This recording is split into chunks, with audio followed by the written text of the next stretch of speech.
Hello there. Welcome to Paranormal Experience with Kat Hobson. I am so glad you're here. And I'm going to tell you, I know we're a few minutes late, but it happens. And if that's the worst thing that goes wrong today, I've had a good day. So you're going to have to excuse me because we're doing a different, I'm on an iPad because Carl liked it last week and wanted me to give it a shot. And I am. I just don't know where to look. But I'm so excited because my guest tonight is somebody I really admire a lot. And she has had a day. So her being here is such a gift. And I'm just am blown away by her professionalism and her kindness. And her name is Lesley Hyde, and she is the CEO of Southern Ghost Girls. That is a paranormal tour and investigation company, and we met years ago at Old South Pittsburgh. And I really enjoyed them. They're very theatrical. They are in antebellum dress. They are really good investigators. Leslie has done television as well. So I'm going to let her tell you about that because I think it's kind of cool. But mainly, thank her for being here because she really has had to hit the ground flying, and she's so nice. I offered to put this off and she is a trooper. She said, "No, we're going to do it." So we're going to do it because you know what? If she's willing, I'm ready. So let's welcome Leslie Hyde. Hello. Hey. Hello. How are you? Besides, I know how you are. Well, today's been crazy. I just ran in from work. I'm gonna have to run back after this, but I'm good. I have been going full blast as usual. They Yeah. call me like Superwoman. I never stop, but I have been going full blast since, gosh, I don't even know, probably last year, the end of last year or something, and I haven't had a break. But I'm doing good. I'm alive. I'm kicking. I'm good. And you kick pretty hard too, so that's all good. So, you know, one of the things that I have been so impressed by is the fact that I know that you run a business, and I know that you're a mom, and I know that you're a busy mom. So the fact that you take the time out to do this second business, and it really is one, is terrific. And I have investigated with paranormal companies in the past, and it's not always a lot of fun. Everything I hear, and I haven't been to any of your tours yet because I was going to try to get with you down in Gulf Shores, and I'm not sure I'm going to be able to get there. But I investigated there recently. So I am excited to hear what you find. But you really are wide open with the choke out. Yes. I mean, it's crazy. It, And it is crazy. Everybody's like, when do you sleep? Thank goodness I don't require a lot of sleep. Actually, I think I slept 4 hours last night. Um, I've always been this way. I go, go, go, go, and I'm really busy. Like I said, I'm an insurance agent mhm, during the day. I have been in insurance for 33 years. So if you no need some, way. so I'm going to give it a plug. If you need some insurance, give me a call. All of my fellow paranormal people, because not everybody thinks, an insurance agent should be a paranormal investigator too. So, hey, come on. If you need some insurance, call me up. I'm a Yeah. state, I'm a state farm agent, 20530. Love State Farm. That's our insurance company. Just let me So, at Lesley Hyde.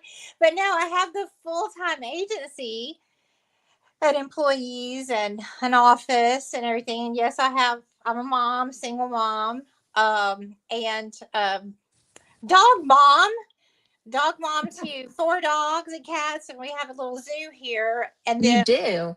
yes, and then I have the paranormal investigation team, the Southern Ghost Girls, which Yes. started out as just a small hobby. And it's been a while now, 2018. And then it just exploded. So it's been wide open. Well, it's always been crazy, but Right. it's been nonstop since 2018. I guess I kind of brought something new to Alabama that had not really been done. And we do the paranormal investigations at different venues, and then we also do murder mystery dinners, which that seems to be the hot thing going right now. I've heard people love that. Hmm. And I think that's cool that you do that too.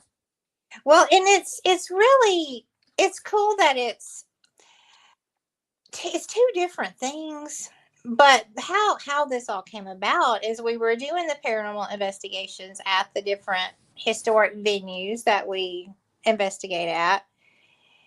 But they were like asking me, gosh, you're bringing in so many people, is there anything else you do for, a little different kind of type of customer? And I said, well, I've always wanted I love investigations, like murder mysteries.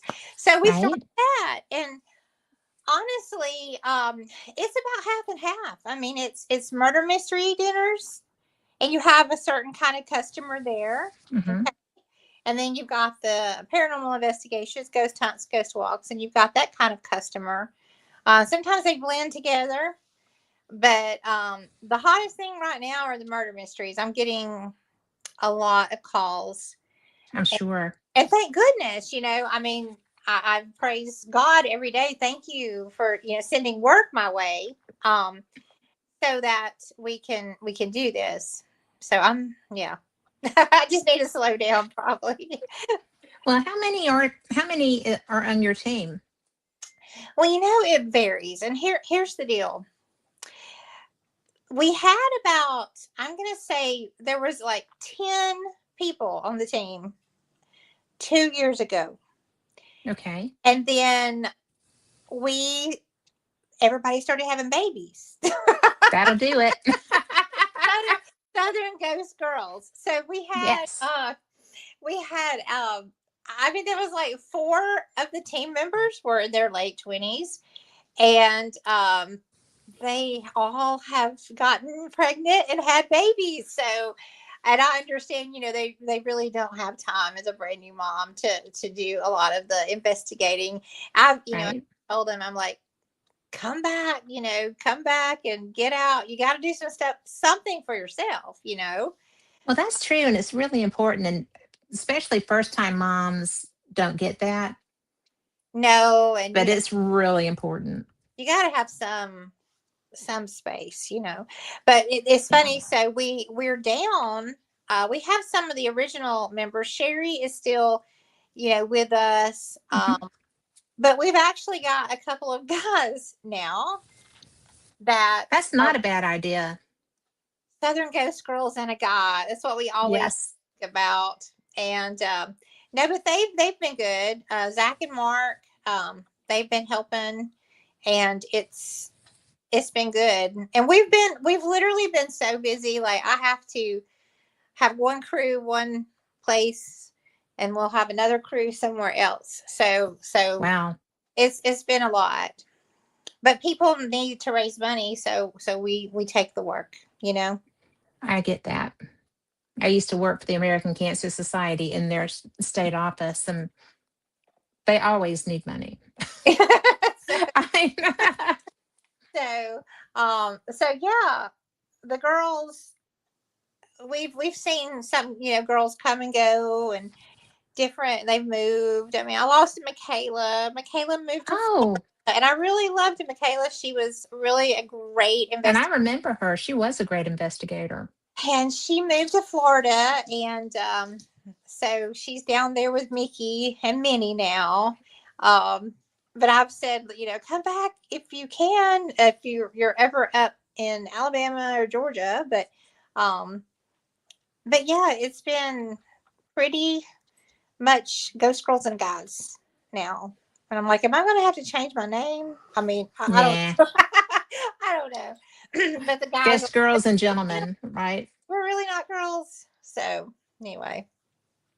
Well, I think that I think it's fun. And if you ever need a spare, just let me know.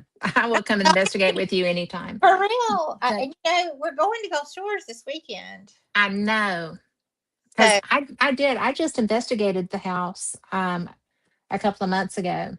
We just went in one day, and the historical society there. I love Bon Secure anyway, yes. and so and just so you know, um, the tin top now has a raspberry um, Oh, creme brulee the for their tip desserts. top is so good. It Yes, is it is. good. It's so good. It's for Sunday brunch. Is really really. Hmm. Yes, it But is. we'll be back there this weekend, Friday and Saturday. Um, it's a magnificent place, and Yes. we've gotten and documented. I mean, it's on film, it's recorded. We have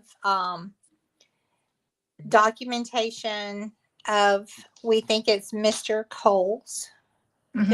in the house, Swift Coles.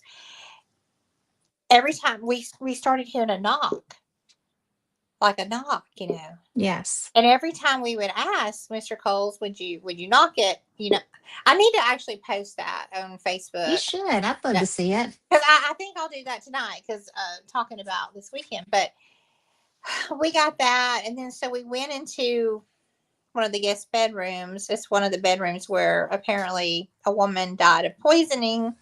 Mm. She this piece of plywood was sitting there, and every time you would ask him to move the plywood, it would move and knock. So that was really interesting.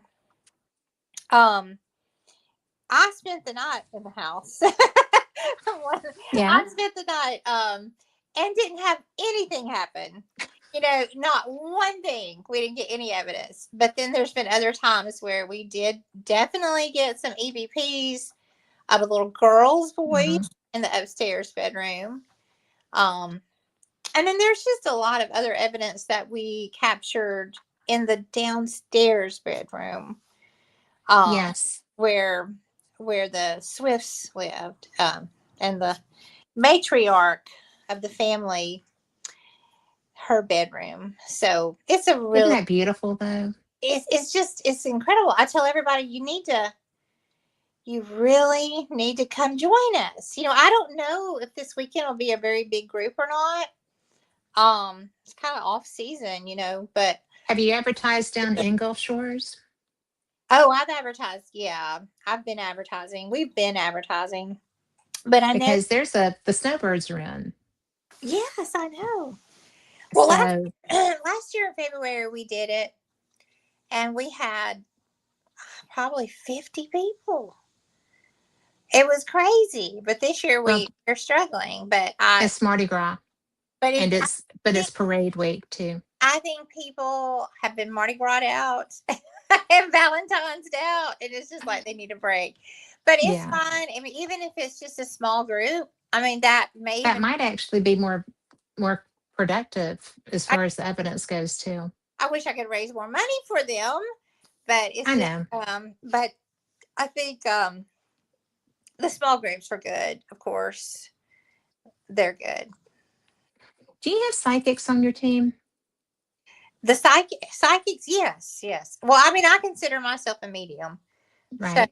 um, and then everybody on the team mostly has gifts. Hmm. Um, we're pretty intuitive, everybody, when we get together. There may be one or two that will say they don't really have, but I also believe everyone is psychic. Everyone has psychic Yes. mediumship abilities. They just choose to block them off. Yes. I would agree with that. And a lot of times people that have them are so afraid of them. And a lot of times their families are equally or more so afraid of them.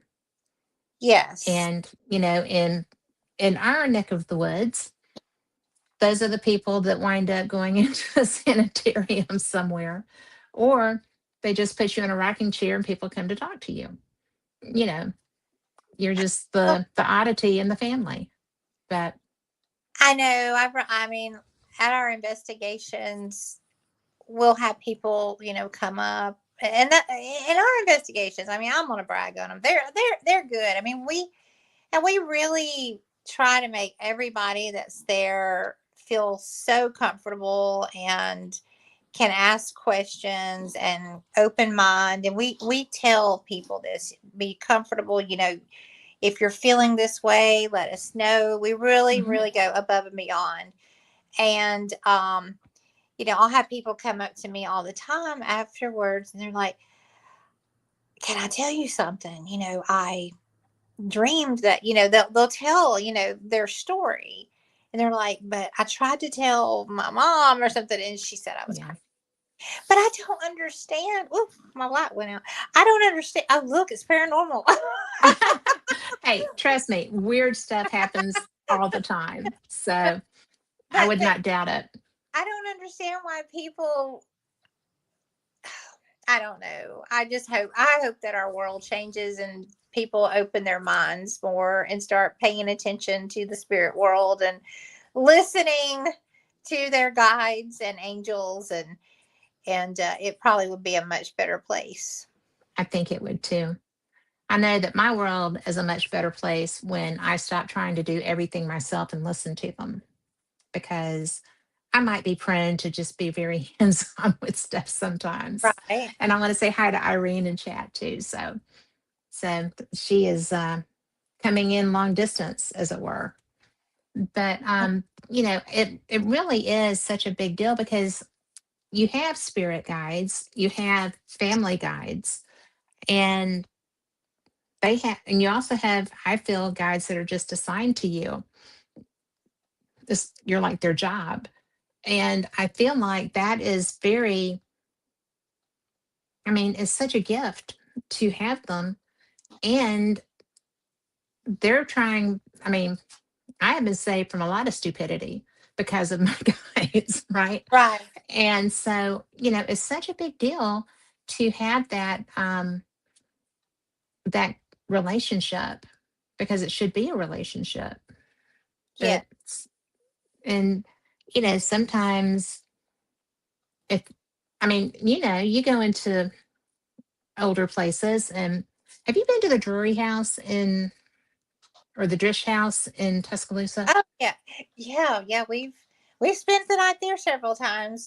We've done That investigations. place is so cool. We've done some public paranormal investigations there. We've done probably about 8. I took a break, and we're going to go back, I believe, in May. Well, I may want to go back there with you when you do that, because I had, no kidding, I had my voice recorder, because I have a lot of them, but I think it was my Zoom recorder that balances, or I think it was smaller than that. But anyway, we're sitting there, and obviously the bar next door is still making noise and stuff at that time. But um, I'm filming, and my recorder is just rocking, Hmm. and it was sitting on a desk upstairs and in the office up there. And I was just like, does anybody else see that? I mean, I'm filming it, but I still would like verification that I'm seeing it, right? And I was just with our team. We were just doing that to do it. And I think there were some guests there too. But anyway, it was the most bizarre thing I've had there. I've never seen anything like that there. So, I mean, and it was just standing up by itself. And it didn't fall, That's weird. which I would have thought it would, given the motion that it was making. And it was the most bizarre thing. I love that house. I think Yeah, it's so pretty. it's incredible. It's another one, and it was part of the 13 Alabama Ghost and Jeffrey Hmm. series, and Mr. and Yeah. Mystery. But we spent the night there. Well, we've done. I mean, like I said, we've probably done about 8 paranormal public investigations there. Hmm. And on the public, we got some good evidence, but we really got some good evidence when we spent the night. Yeah. We heard like scratching outside like on the door. Like we were in the bride's room, they call it, Hmm. like the female Yeah. side, and you could hear like scratching on the door. Now, of course, everybody was like freaking out, but Yeah. you heard footsteps come up. Now, none of us got it recorded, which is so sad because it was in the middle of the night. Like we were Well, literally, sure. Yeah, you weren't looking for that. but we did get recorded the Whistler. And there is a Whistler. Yes. Did y'all hear the Whistler? Yes. So the Whistler is, The Whistler is real. and like we would be downstairs near the stairwell, and you'll hear, just it's so weird. And it Yeah. sounds like it's coming from like the kitchen area or something, but we've walked all over the place trying to debunk it, trying to find out, Yeah. it's, Checking windows. We checked yeah, windows and stuff. I mean, because I couldn't find a reason. no, but the Whistler is there. We have him recorded, for sure. And, oh my goodness, my dog is, I'm going to have to go let him out. That's okay. He's knocking on the door. But, one weird thing that happened to us there was we spent I was not there. I'm sorry. I was not there that night. But some other team members spent the night, and the next morning, Nika, the owner, called and she said, "Hey, were y'all in our office?" And I was thinking, well, no, nobody would have went in the office. Right. Everybody just was sleeping, on the couch or floor. And she said that the limousine company that was across the street said that someone was playing with the blinds in the office Yeah. and lifting them up and down, up and down. And I asked the three girls that were, that had spent the night, I was like, did y'all go in the office? I mean, we know going to the office, that's off limits. Right. And they were like, no, what happened? And so I told them about that the blinds kept going up and down. So, so that's a really cool place. And then when we do our public investigations, we'll be there, I think, May 9th. I think so. That's the date. But we go to the graveyard that the Drishes are buried. Right. And we investigate around their grave. And using our mag lights, especially the mag lights in REM pod, we'll ask Hmm. questions, and we've got right on relevant answers. Blink the flashlight 2 times if Mr. Drish is here. I mean, are you angry at Mr. Drish? Did you really push him down the stairs? Are you sorry you did it? So No. the grave, So, if you get a chance, there's Greenwood, I believe, graveyard. It's cemetery. I mean, it's mhm. just right downtown Tuscaloosa, and they have a very unassuming tombstone for someone that had such a grandiose house, and you know Yeah. everything. Their tombstone is very small and just nondescript. You know.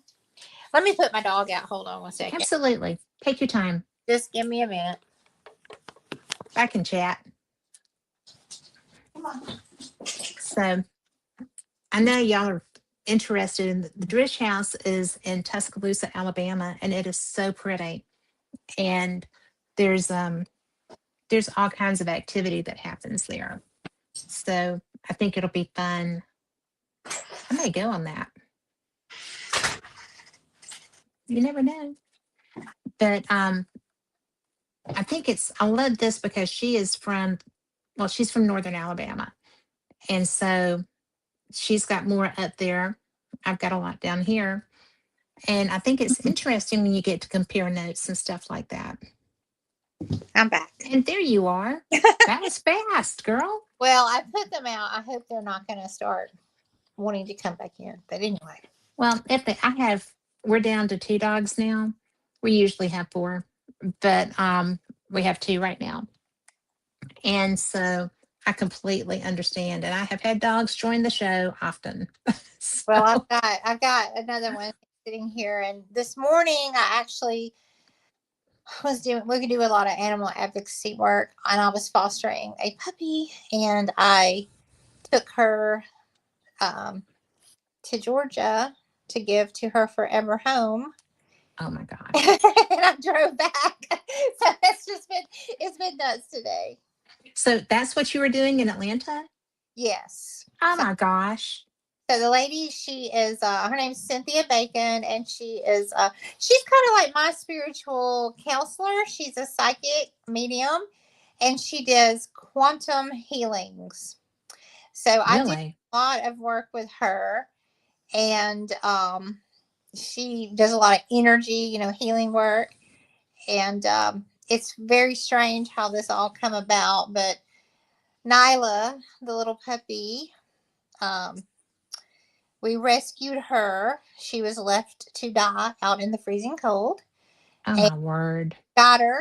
And I showed Cynthia, and Cynthia was like, "That's my dog. I had just literally dreamed about that dog last night, and she's never had a dog. This is what's so crazy." Oh my word. She's That's like, so cool.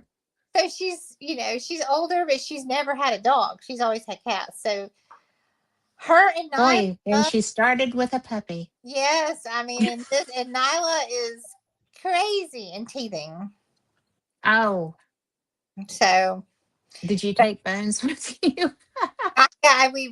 we took tons of toys. She's got, and I cried. I'll be honest, I cried today. I'm not a good foster mom that just lets them I'm go. not a good foster mom. They all say. Just I'm terrible. I can't, which is why we don't, because and that's why I don't visit the pound. And that's why, I mean, we we got our the two that we have. One of them is a mini Aussie, and he was free because the lady was giving him away free on Facebook. You know what could have happened to that dog. Oh yeah, So my husband saw him, and he was like, "Well, we need to get him." And I was like, "We do not need another dog right now." So we got him. But and he is the cutest little mini Aussie. He had papers and everything, and she was just giving him away. So and now Tipper was our only dog, and I just wanted I missed my lab. I wanted a bigger dog. hmm, And David found this dog, and he looked like he looked like an Aussie, a golden Aussie. And so Tipper's black and white. Well, he's tricolor. Anyway, that's neither here nor there. But we went to visit Wally, and I could ride him. I could ride him. And he's like 70 something pounds.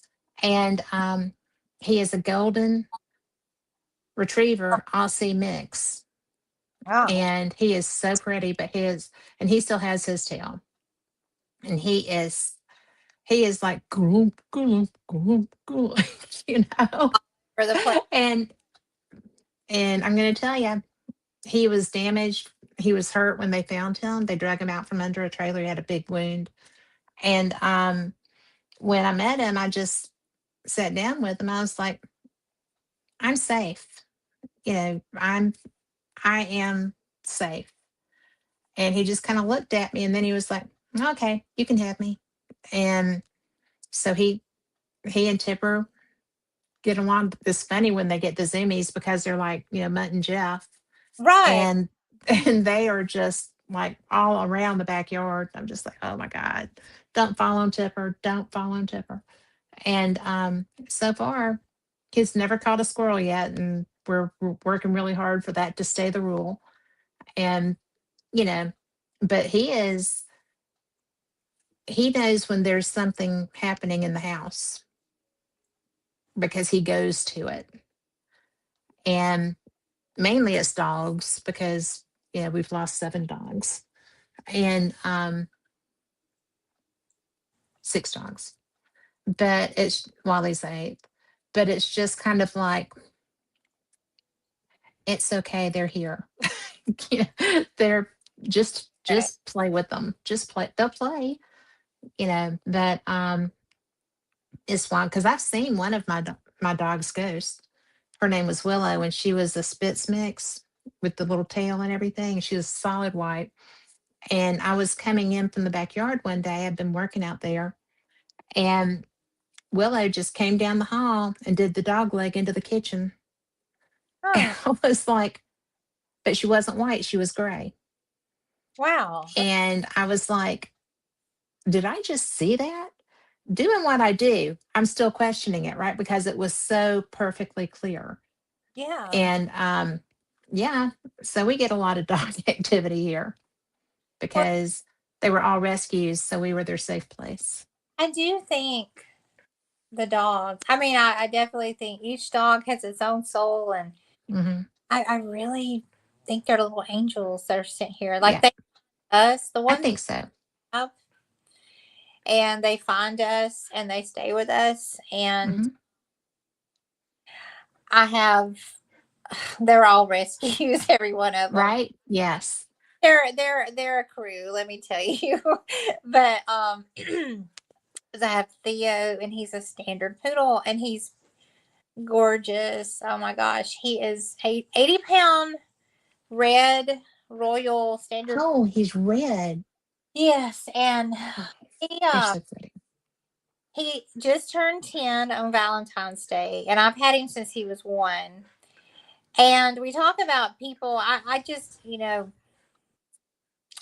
I don't understand people. I'm just, especially Mm-mm. ones that don't see animals with, the love and light and angelic beings they are. Yeah.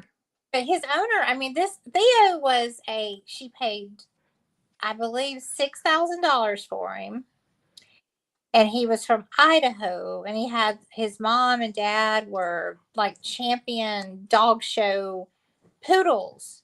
And this lady here in Alabama had purchased Theo as a puppy, and then they did a test on him to see if he could possibly have hip dysplasia with, the AKC. I guess that when they get a certain age, they have to get registered. I don't know. Ah.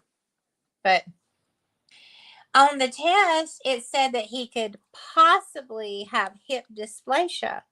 Okay. So she didn't want him then. She did not want him. And she told the vet to euthanize him. A $6,000 one Oh my God.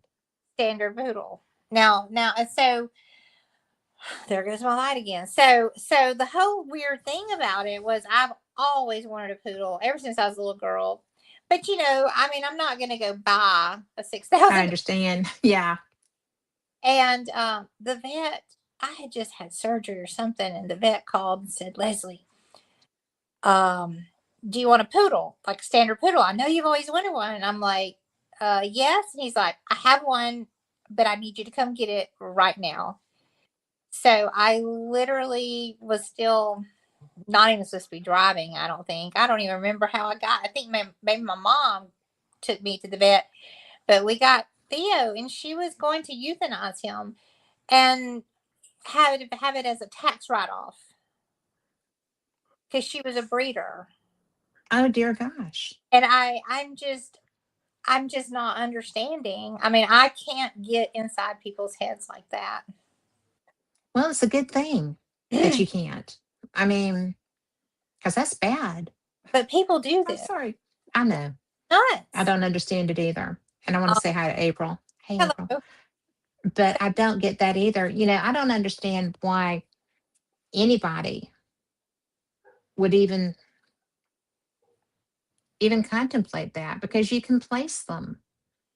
She It could have certainly gone out and placed that dog. it was just about money for her. Hmm. It was, well, I'm not gonna be able to breed him now, so let's euthanize him, tax write off, lost. And I've had him now 10 years. Now the really sad part too is Theo. They cut his vocal cords out. Somebody did. He can't bark. So this Was was. that a surgery or was that through his breeding? I'm assuming through his surgery. I mean, through his surgery, because this person had poodles, all these poodles, and when I went, I mean, I was just like, she must have all these poodles. She don't want to hear them barking, and I guess somebody cut the dog's vocal cords out. So that's my Theo. Okay. Yeah. And so That's a little bit of a sick individual, though. that's what I'm saying. I can't get into these people's heads. Cause Aren't you glad, though? Because that would be such a sad place to be. yes, Because that's inhuman. it is. I mean, I mean, that's somebody that would go out and drown a litter of puppies because they were the wrong color. exactly. And but I mean, what? I mean, I'm not getting it. So, but I do believe all of our pets that we have, everybody's, you're meant to be. I mean, like Mhm. psychically, that I mean, they find you. You're supposed to be Yes, that certain dog at that certain time in your life, and they're just like little angels. they are. And when we lived in Georgia, um, I had a rot, and it's a miracle because a rottie, people would always put them out because we lived in the country, and Yeah, so people would there goes my bring life. their dogs out and dump them. And so this rottie came up, and I was just like, I had kids, and I'm like, oh no. And it was the nicest dog, the nicest dog. And we had a burglar who would come, and that dog was good with that. And that burglar wound up killing him. But because the burglar would come and come and come, it was ridiculous. I don't know who it was. Obviously, they knew us.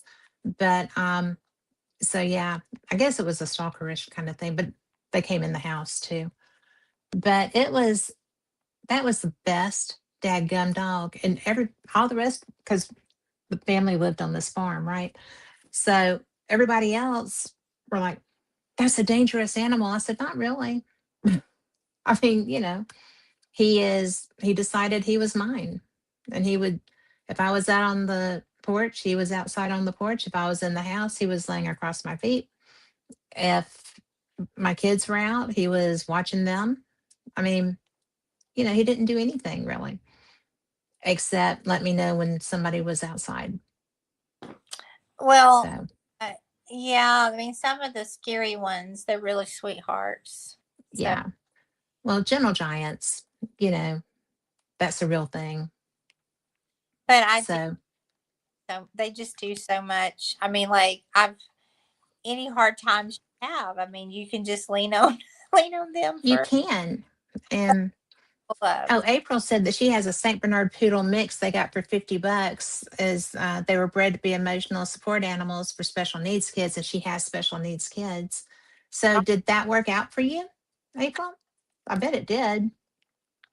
So, it's just so astounding, and they know when my spirit dogs are here, and you know one of the reasons that I wanted a big dog is because I lost my lab. She was 14 and had diabetes, and she Mm. just died. And it was, you know, it's there's just something about a lab. And so that's actually what I really wanted, but I didn't want to go back to the puppydom of that because that's a lot of work, and I'm not as young as I was then. But It's a it lot. was it is a lot because labs eat everything. And Yes. then you have to get it out. And you know detachable bra straps. When she was little, my girls cheered, so there were always bra straps laying around everywhere. And because we kept having to get bras because the bra straps disappeared. But all kinds of things that she would eat. And she wound up being a really cool dog. My light. And Oh no, I sorry. see, it's okay. It's probably just wacky doodleness. I need to get some work done in here. Well, I had a black lab, Jocko, and then I have Poochie, who is part black lab. He's on the couch right here, right in front of me. But when Jocko, yes, like you were saying, like he chewed everything, Yes. and I swear to you, I mean, if you come to my house, there is not one piece of furniture that. Yes. And I mean, I know some people that just freaks people out. You know, they're like they have to have a pristine everything, and oh no, there's. I mean, That every ship sailed, girl, if you've got a part lab puppy. I mean, every, every that's single it. is chewed, got a hole in it. And I'm like, there's no reason to get rid of it. I mean, it's not bad. I mean, believe me, I mean, I have Well, not, I get that. but But but but yeah, I mean, you can't get rid of it because it's just going to happen to the new one. exactly. Why would I go So, $5,000 for a new couch and a chair? You know, yeah. because honestly, uh,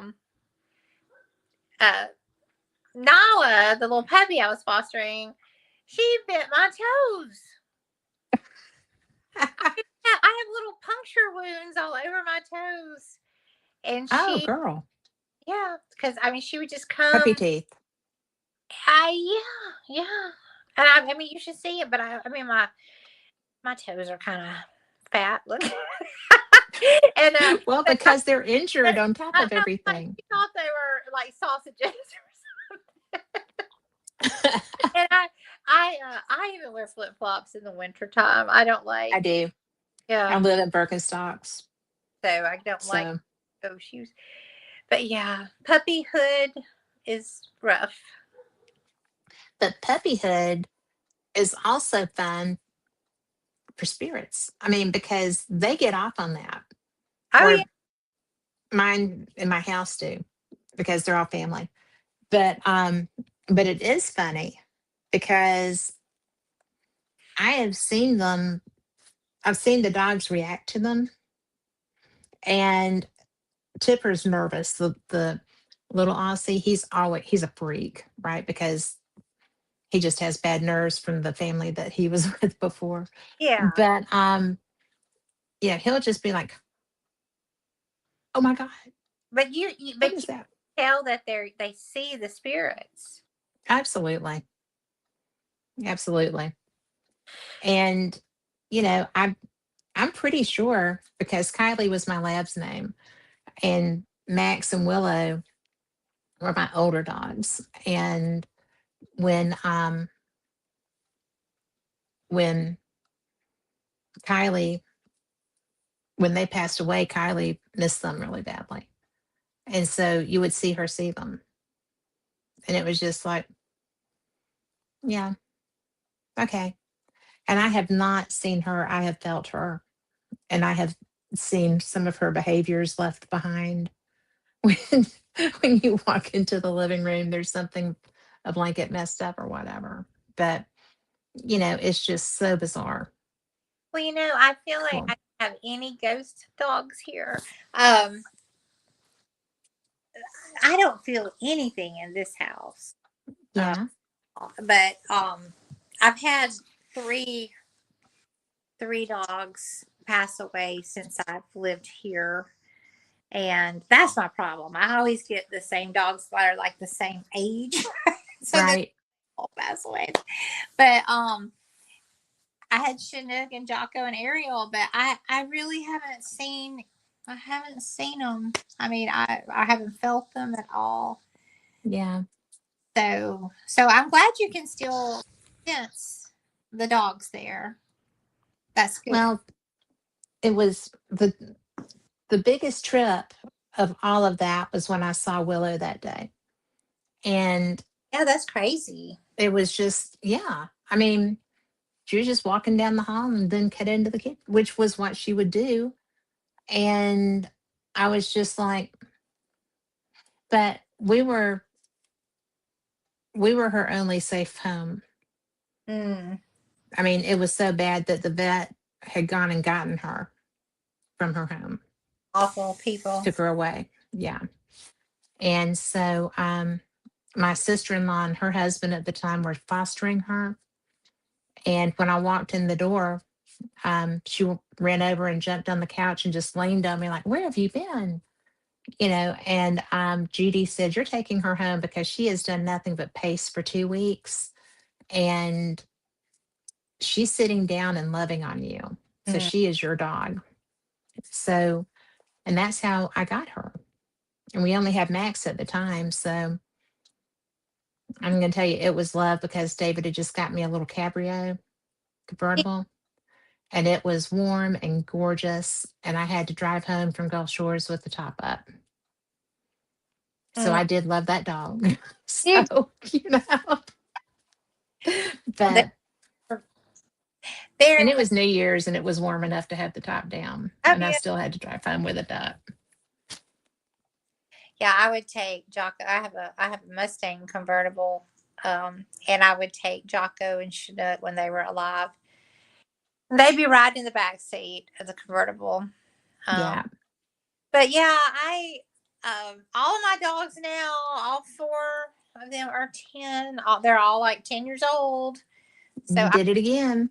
go through it again. I mean, yeah, because like when they passed, I and they all passed like within a year and a half time. As the Yeah. other dogs started finding me. Yeah. But I haven't had anything. I don't. Yeah, I think they're up in heaven. They're not here at all. Yeah. Well, I think probably because ours were all, you know, from kind of rougher situations. Max wasn't. Max was, we got him as a puppy at the pound. So he had not had that, abusive thing yet. We got him before somebody could. But, everybody else came from kind of weird. Situation. Max was the pound. Willow was the situation in Gulf Shores. Bernie was a pound, but he wasn't. My daughter wanted him for her dog and then decided that he needed to be with us. I was like, thank you so much. So we had Bernie, who was wonderful. He was a Shih Tzu mix. He was like a log. And then, it's just really weird because then we got Kylie and she wasn't supposed to be mine, but wound up being mine. And she was my best friend for 14 years. Right. So, they're all my best friends, but she was my baby. Like the And baby. then, yeah. And then, got a dog named Little who was just perfect. And he ate something and it did not end well for him. Oh, that's And then it's terrible. But I mean, I had taken him to the vet and then taken Tipper out for a walk. We were on our way back to go to the car, and the vet called and said that he had just died. oh, So that was like, oh dear God. So then we just had Tipper, and he was getting paranoid, right? Like, oh my God. So we got Wally. And Wally was just a meant to be guy because I did not know he was that big, but oh, he's big. he's big. Well, So my be careful what you put out in the universe too. I want a big dog. Okay, well here's a horse. crazy. Well, like Cynthia, I mean, it's a long story, but us spiritual, psychic, medium people with that we it's crazy. But so I had a cockatiel, Hmm. well, cockatiels, and Tater. We had adopted him. He just got really sick. I'd taken him to the doctor. I mean I and he had they did an X-ray. He had all these little bladder stones, and Oh, it was really weird. And then he went downhill really fast. And Tater and Lacey would stay in the bedroom across the hall there. And this dog apparently was outside. The puppy was. Someone put the puppy out to literally die. It was covered in feces and urine and snow and just thrown out. And these two little boys came to our house. I mean, the whole thing is like, it was meant to be, right? right. These two little boys up the street come and they say, hey, is that your puppy? And we were like, no, no, it's not. And they said, well, we're going to get it and go give it some milk. And I was like, what in the world? I didn't even look at the puppy because I know if I look at the puppy, what. Yes, I do know that. Well, well, anyway, so Tater, my cockatiel, he was dying. And I didn't know what to do. I mean, it's not like you have a dog and you can, take it to the vet and have it Right. down for a pain free. But I'm like, what do you do with a cockatiel? I mean, he was suffering. Oh man. And this went on for about, I don't know, 4 hours. It was late at night, like on a Friday night. And what do? Do you go to emergency vet? I mean, I don't know, for a cockatiel. And so, anyway, Tater passed. And I really feel that Tater sent that dog because the dog ended up back outside and Tater just passed him. We brought the puppy in. Oh I know that's all frou frou and y'all may think it's crazy, but I feel like Tater no, it's can. it's awesome. And then the weird thing is, Cynthia had been doing some energy work on Tater to try to help heal him. And he was doing pretty good when she was doing the work and everything. And then he just took a bad turn for the worse. And she said, "Oh my gosh, I literally dreamt of a dog last night, a puppy. And then I prayed that God would, send the right puppy to me. And I think Tater sent has somehow connected the universe, this puppy to me." Wow. Because it was just weird because as soon as Tater had passed, the dog shows back up in our driveway, or in the street, actually, in the leaves. Yeah. And so, anyway, so I was like, well, Cynthia, I guess this is your dog. She took one look at night, like, that's my dog. So, yes, That's so cool. that's how that came about. But I got too close to her over the 3 weeks we fostered her until I could get her to her. Yeah. Cried all day. I was like, but I know she's gonna be happy. I mean, Cynthia's gonna get Yeah. love. It's hard though. Yes. And it's I get so blown away because people, and this is going to sound terrible, but it really is true. People look at paranormal people, non-paranormal people look at paranormal people, and they're just kind of like, oh, well, you know, they have all these preconceptions of what the paranormal involves and whatever. Yeah. And when people find out that, oh, well, you do this and you do that and you love animals and and I'm like, that's a shock. I mean, what do you think I do? Stir a cauldron all day? I mean, seriously? Yeah, It's, I think that's what people think. I mean, I work in the love and light, and mhm, um, we're faith based. I mean, like my whole group, we're faith based group. We yeah, and people we. I do not delve into anything dark, but so many people, and it's so unfair. Just they think I'm some kind of, yeah, like dark entity stirring a cold, yes. and I'm like, no, I'm And not really a normal person. well, just because, I mean, you know, these gifts aren't from the dark, No, right? no, And we're created beings and we're created with what we have. And, I'll sit there and just kind of go, well, don't you know that you're just opening yourself up to, and I'm like, no, I'm not. no. I am not opening myself up to anything. I have protection and I am a Christian and I am not being attacked, yeah, or maybe attacked, but I also am not opening myself up to that. And it just drives me crazy sometimes. I'm not really sure. I mean, yeah, why people. It's just I hope that it one day goes away. And I think with the younger generation, like the kids growing up, because there are so many paranormal shows and it's really out in the Yeah. open now. I think a lot of it will change the perception of people, because they have no right to judge. You're not supposed to judge people. Hmm. um, Well, you're not supposed to, but I've never found that to stop people from doing it. right. But I just think, why would God give me gifts and be Hmm.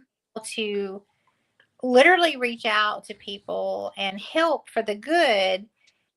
Why would he do Yeah. this? I mean, this is not the devil or Satan, whatever, giving this to me. Right. But just some of the things for me, just I'll share a little bit. I've worked with some police departments, law enforcement agencies, on some missing persons cases. There's 4 cases that I've worked on, and I literally get messages about people and where they are and what's happened to them and who accomplices are. And I feel like that, that's a strength of mine. And Yes. there's been 4 different departments, and every one of them I have been exact. And um, I called up one of the detectives the other day, and I kept telling him, because he had called me. There was a missing person up in Right. North Alabama, and he said, "What's happened to this guy?" And immediately, like, my gods, they tell me, and then I told him, and 2 weeks later, they found him exactly where I said. I mean, like, to the T, Wheeler down. I mean, how you can't get any more You specific. cannot be more specific. Wheeler down in his car, committed suicide by the dam. He said you were right. So, um, I've this whole Nancy Guthrie missing person. Yes. So that's really bothering me. Because I have been having the same reoccurring dream. I had the reoccurring dream 3 nights in a row of exactly where she is. I'm not seeing what happened to her. Well, I know what happened to her, but I can see Yeah. where she is, and it bothered me so much. I called the FBI number, and they hung up on me. They said, "We will not listen to this." And I was like, "I just need to tell you, there is Yeah. something about the road or coordinates 610. You need to look at this road." And they literally slammed the phone down on my ear. "We're not taking this. You do not have a first-hand account." And they didn't even say thank you. They just hung the phone up. I guarantee you one of their asses was out there though. They went and found whatever that was, or they are. Yeah, So, that's what drives me crazy because they will work with psychics. And I know they work with them. And you know, well, that's crazy. I called the detective here, well, in Alabama, that I know, that I had worked on the other missing persons, one of the missing, and he's like, "If they would only talk to you, you are exact. You are right on every time." And so I think, I feel like I have this gift. I would love to improve that gift more. I would love to work more in that, area. Um, but I got so upset because they wouldn't even listen to me. But we're gonna see. We'll see if something comes out. It's a road. I see 610. I see exactly the road. I see the color of the sand. I see the pebbles. I see the plants. Everything. And I think it's a trail or a road, but it's 610. So the detective here in Alabama, he was like, "They're not going to talk to me either." So he said he didn't have any contacts out there, and but he started researching it for me, and he did find, there's not a major, but there is a road that is kind of about 100 miles east, northeast of Nancy Guthrie's house, and it's called Road 610. And we'll see what happens. Wow. Well, maybe he could reach out to locals. Well, he I tried to even reach out to them and they wouldn't listen to me. And he said I don't think that when the FBI gets involved with like something like this, he said they won't listen to anybody right now. So it's just going to be hard and fast rules, black and white evidence. They have psychics they listen to. I think maybe they might later on. No, I mean, they work with psychics. Well, they need to. They So, need to give me a call yeah. because I literally can see what happened, where she's at, and it's bothering me so much. Well, it's a horrible, I mean, it doesn't matter who you are. That's a horrible thing to be going through as a family. And, if her daughter wasn't famous, would we know her name? No. We would not, because this happens all the time. Mm-hmm. And, you know, it, but it's really so sad because, you know, it's just the worst case scenario that you could ever come up with. You know, It's the yeah. way that it occurred, and I don't know. It's just can't charge for murder if you don't find a body. I mean, there's just so many different things, and the it has to happen.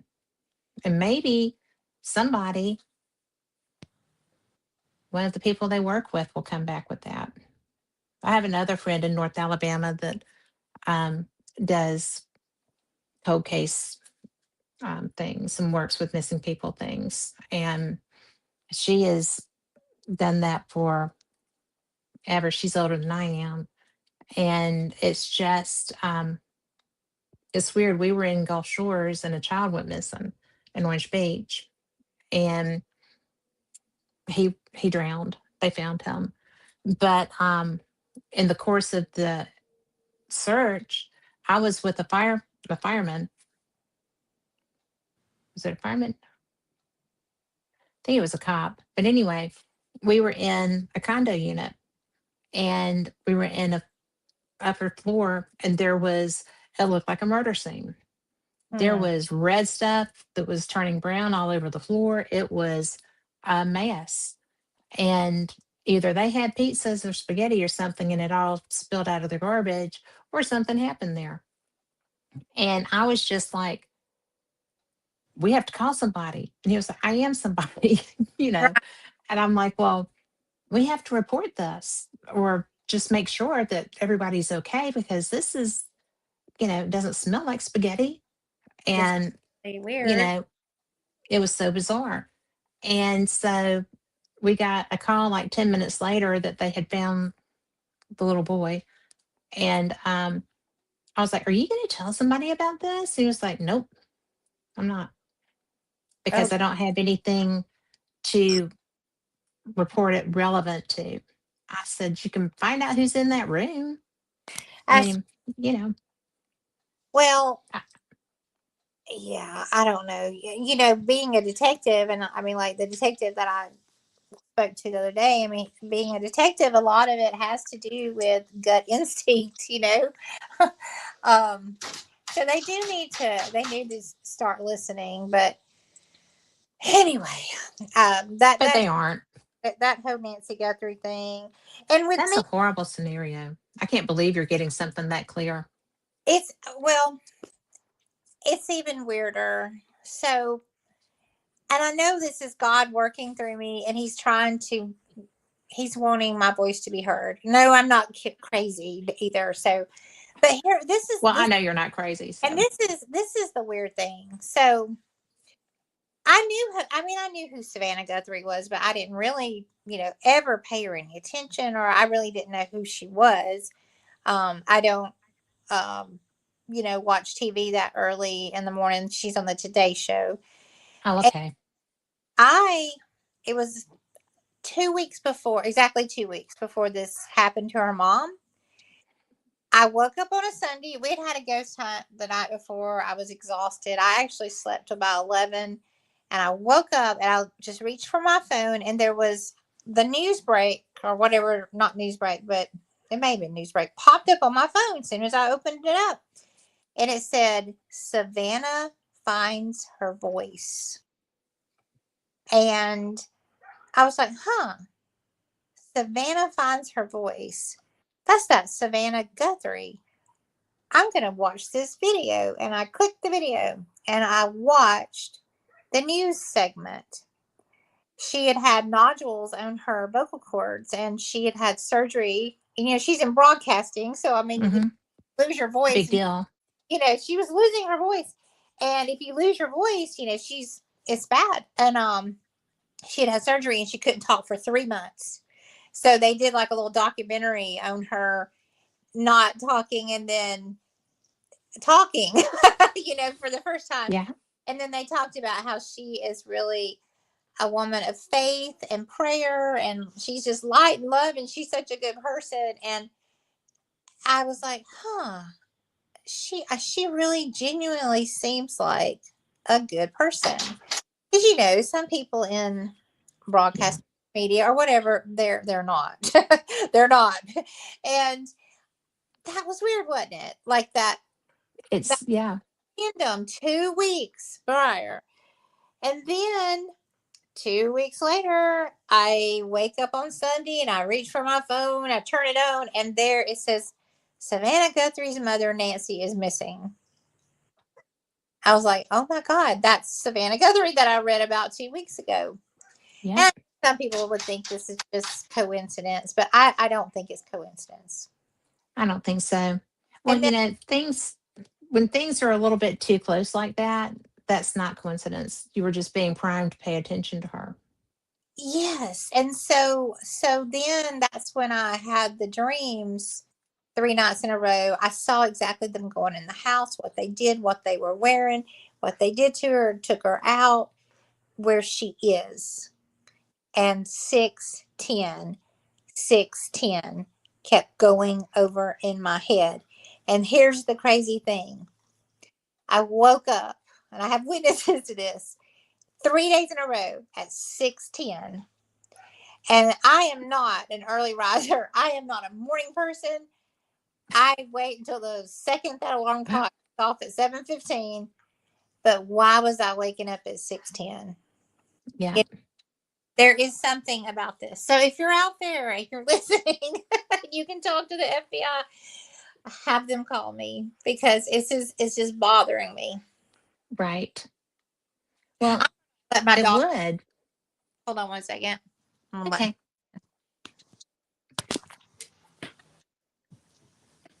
In April, I do know the primary guide. When she gets back, we'll talk about that. Come on, guys.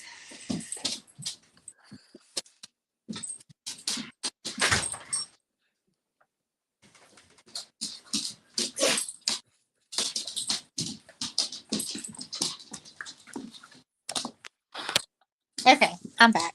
Now my light's gonna go off, and I'm gonna turn it back on. There's a short in this light. It's not your normal flickering. I promise. Oh, well, I thought it Here- was. That's here- what I was rolling with. Oh my gosh. Hello. This is Theo, my standard poodle. Hello, Theo. Say hello, Mama's boy. I love you too. No doubt. So he just had his birthday, 10 years old, February 14th. Oh, So and he's so cute. he Well, is. we have a question from Okay. April, Okay. and she said, do you know the names of your guides? And I know my lead guide, but do you know your guides?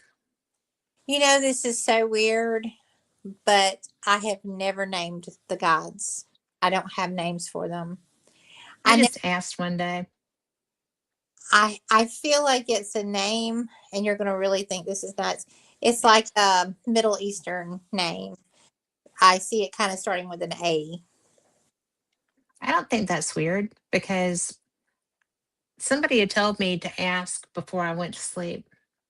And, you know, when you wake up, it'll be there. And the first time I did that, I got a name. And I'm like, that's weird. That's not right. So I, I did it again. I asked again. And I was like, I just want to be sure because, I don't want to be rude and call you the wrong thing. Right, right. And so I got the same word. Well, And I'm I getting, thought, there is no way. It's Algonquin. huh, And different language too. Then, yeah, it's, like, I thought it was saying Algonquin like the Indians, right? hmm In Northern America. And Algonquin is, and this is so weird because I've researched and couldn't find anything else about it. And I said something to my dad about, have you ever heard of Algonquin? He's like, yeah, it's the name of a park in Brussels. huh, Like, what? And huh. his best friend was from Brussels. And when they would go to France, they would go to Brussels also and visit his family. And then they'd go down into uh, France. And that was a trip that he and my stepmom and John and Rosalie did every year. But it was just like, that's just weird. That's a very specific word that you would know. So what's up with that, Dad? So, you know. well, I, well, I know this sounds weird too, but everybody's gonna think I'm. But I feel like my guide is like it's like a motherly figure, and she's Middle Eastern, but it's like Mhm. speaks to me, but I can translate it, and that has been happening to me since I was 6. I mean, if you'll watch any other podcast or whatever, I talk about that, and it's very comforting. She's very comforting, and she it's kind of like everything's okay, when I get stressed out, and um I will literally get messages from her, but it's like a weird language, but yet I know Mhm. what she's saying. Yeah, So that is kind of unusual, though. so that's been going on since I was 6. Have you ever heard anybody else speak in that language? It just sounds like a Middle Eastern language. Um and that's it. Yeah. But I mean, people, I mean, if reincarnation is possible, then I mean, Mhm. another life. I mean, I don't know. We don't know the exact answers to any And of we don't even have. I mean, we don't even know if we're close, right? them. So, I just, let's see. possibilities out there. We just keep our minds open. Was this someone, in another lifetime, that was my mother, or has she Mhm. been my God? I mean, what is, who is this person? Um, but yes. And I get kind of a name, but it starts with an A, but I can't really even pronounce it. Yeah, But that's how I was with that. Because it's not an around here name. I mean, it's not something we hear. So I think that's interesting. But I've never gotten another name. So I just figured she must be the lead. so yeah, I think this one's the lead for me. It's kind of like Aaliyah or something like that. I feel, but Yeah. no, exactly. Well, that would fit in with that region, though, because that is a Middle Eastern name. It's just so weird, and I know to me, like the Middle Eastern, like the flutes, and like their music, Hmm. very soothing, very soothing. Yeah. That culture's music. If you put it on, like in ancient Egypt, like music, I'll sometimes like put that on to kind of go to sleep. Yeah. So I don't know. I don't know. I don't know. We don't know. We have to just keep our mind open, and we are who we are.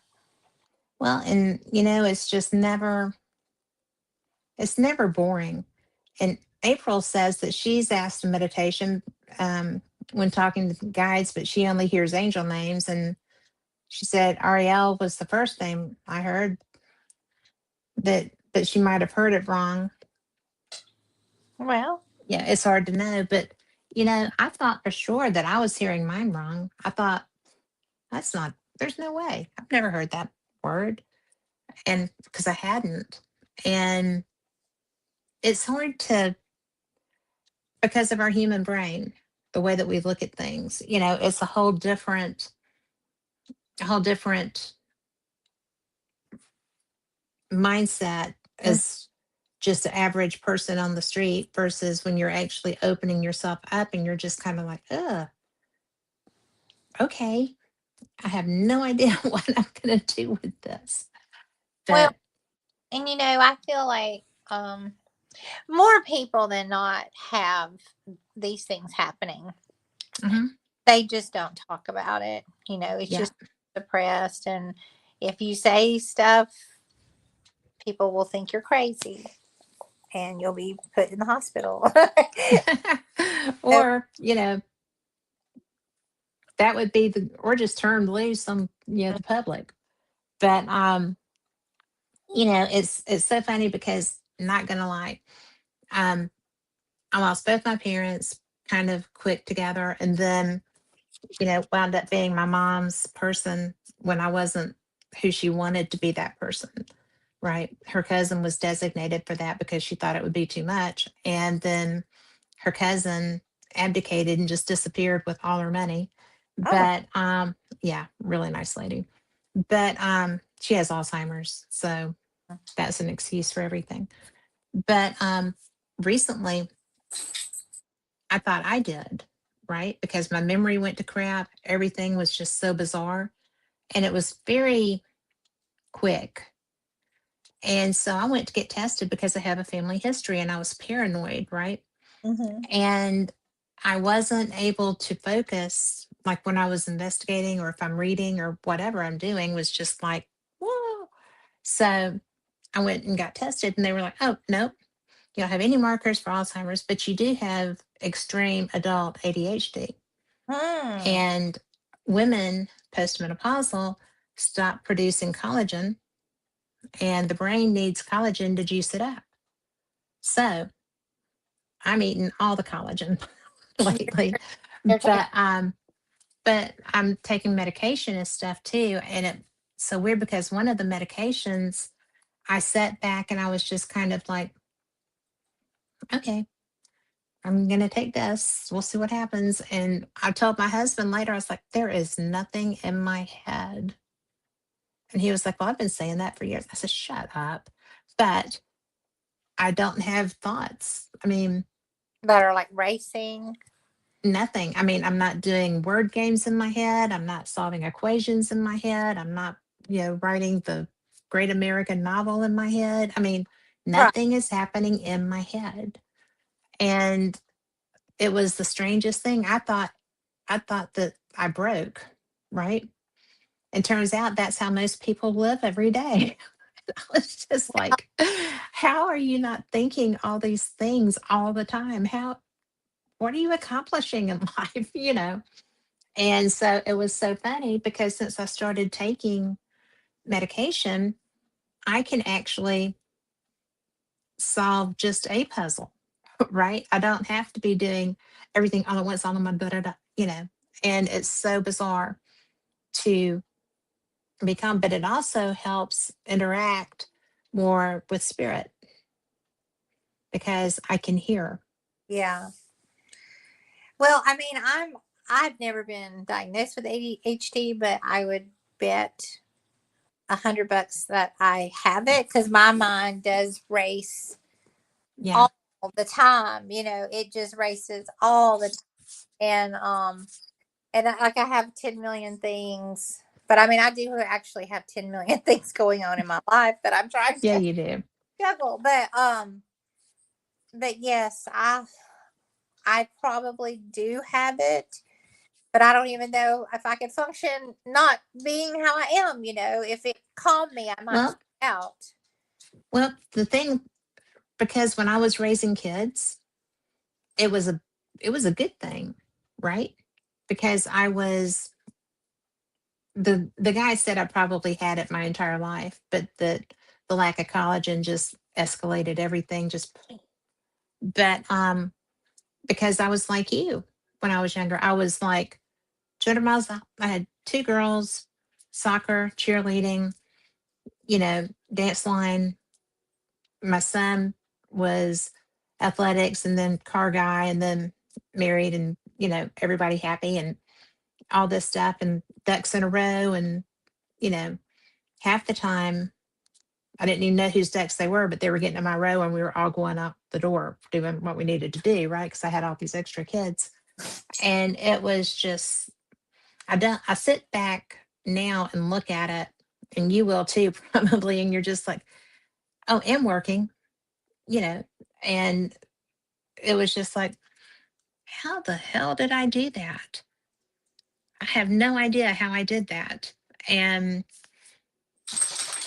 it's a good thing that I hadn't already gotten into this whole full blown mode, because it was just like bizarre. But I understand, because you don't have time to be thinking about stuff like that when you're trying to raise kids and have a business or two and do all the things that life demands that you do, especially as a single parent. Well, And it's I, crazy. I, I, I just, it's all over the place. And then, like, when I do calm down, I'm dreaming, and I don't dream that often, but that's when I get those messages. And I wouldn't even call it like a dream. Dreams are different than the messages I get. And I think that must be because my mind is calm Hmm. during the deep sleep. And I can, Yeah. I mean, I'm clearly hearing it. Um, Do you have to write but it down? I have written things down, yes. Now, this Nancy Guthrie thing, I've actually been making recordings because I'm like, I'm telling you, I mean, well, when they wouldn't listen to me, um, I enlisted about the 610 road. I just started recording everything when I was getting the messages. But I've done that. But yes, I wish my mind could calm down a little more. That would be good. But you say collagen helps. Maybe I need to start Call taking it. Well, I collagen. mean, seriously, because it's the lubricant for your brain. Hmm. And when we stop producing it, or we're just not producing it, like, you know, hysterectomy, menopause, the whole nine yards. And I really, honest to God, thought it was Alzheimer's. So, I mean, I would never have been able to do an investigation. I wouldn't have been able to retain it, right? If I didn't have equipment, I would never have heard what was happening around me. True. Hmm. And so, yeah, I would have had to have a voice recorder going the whole time on the hope that something would get tired of trying to get through all the noise. And, you Well, know, there's a lot of noise, and now I mean the menopause thing. Yes, after I mean, like I've not too far in the. I mean, like I just kind of went through all that, and I just started out thought I was going crazy. Like I couldn't think. Like yeah, I could not remember things. Like I would be looking at a sandwich or something, and I can't remember the name of it, and I'm like I'm going crazy. But it feels like crazy. I went in and got tested, and they were like, "You are like off the charts, negative on all everything." So I Yeah. am on medication now, and it's 100% better. But I'm not taking collagen, so maybe that's something I need to do. Well, it wouldn't hurt. I mean, it's not something that's going to hurt you. So, And, just, I'll send you a link later for what a friend of mine that has had a lot of injuries and needs to keep everything lubricated hmm as a result uses. I'll send it to you and you can see what you think about it. I just started taking it, so I don't have I don't know what it's going to do yet. But I always take collagen, but just needed a different kind of collagen Okay, well, with with more let me with know. more types in it. We need to lubricate our brains. we, Well, need our, we need it's it's so crazy. I was I mean, seriously, I could not have done an investigation, but not done a good investigation. I would not have gone to someone's home and, tried to help them at that point because I wasn't able to focus. And in order to communicate that way, I don't need a circus happening in my head. I need to be able to get in tune and, you And know, I that would never have heard someone. and that's more from the ADHD. Yeah. Yeah. Yeah. I A mean, lot of noise up there. I probably have it, but Lord, um, I need to stay away from the doctor.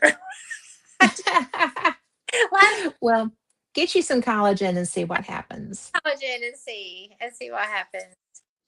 But So it's really fun because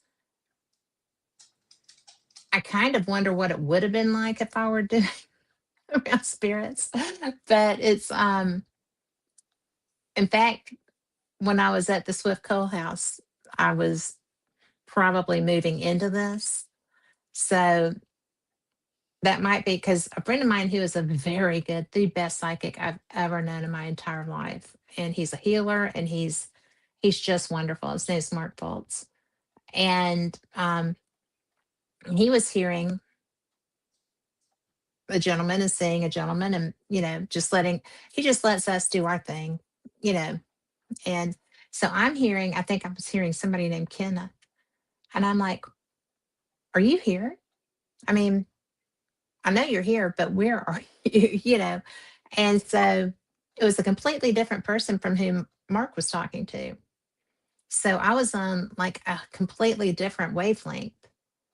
And it was so bizarre, so bizarre. And I mean, I would never, ever bet against Mark, ever. But he was not hearing who I was hearing. right. And so that was kind of weird. It's Well, like I was on a whole different frequency or something. now that was at Swift Cole's mansion. Hmm. Yeah. There's several layers to that. I mean, there's just so much there. One thing that I kept having come through was I was seeing like a British soldier, and then it was combining with our equipment, and on the like the Tempest, we started having words come through that were like British words and like names of cities. I can't remember what they were. Something Glastonbury, or there was like some. Oh, yeah. It was just very strange, and I've never had like British names of cities come through on the Tempest. And I was getting a British soldier coming through. He was so strong. And then the REM pod lit up by the fireplace, red. Hmm. And then the Tempest said fire. And then somebody was doing Estes and she yelled out fire. Oh, And wow. and I just kept thinking this is like some sort of British soldier or something. There was something. But anyway, I didn't know the history.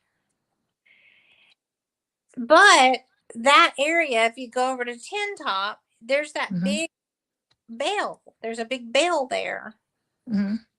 And it was actually dredged up from a ship that sank. And it had Yeah. to do with the British. It was a British ship. And it has sank in a hurricane right there at the mouth of the Bon Secours River. Hmm. And so that's exactly where that the bell was dredged up where the ship had sank. And at the Bon Secours, the home, it went all the way where Tin Top is. That was their Hmm. yard. Yeah. So I felt like that was possibly like a British ship, in the Mobile Bay that has sank, and there was fire. Yeah. And there's just, yeah, so many layers to that place. British soldiers, in American Indian, you've got, just all kind of stuff. And then the Swifts and the Coles and oh, there goes my life. Um, but Mr. Coles, I am not sure he likes me. Really? And I don't know why.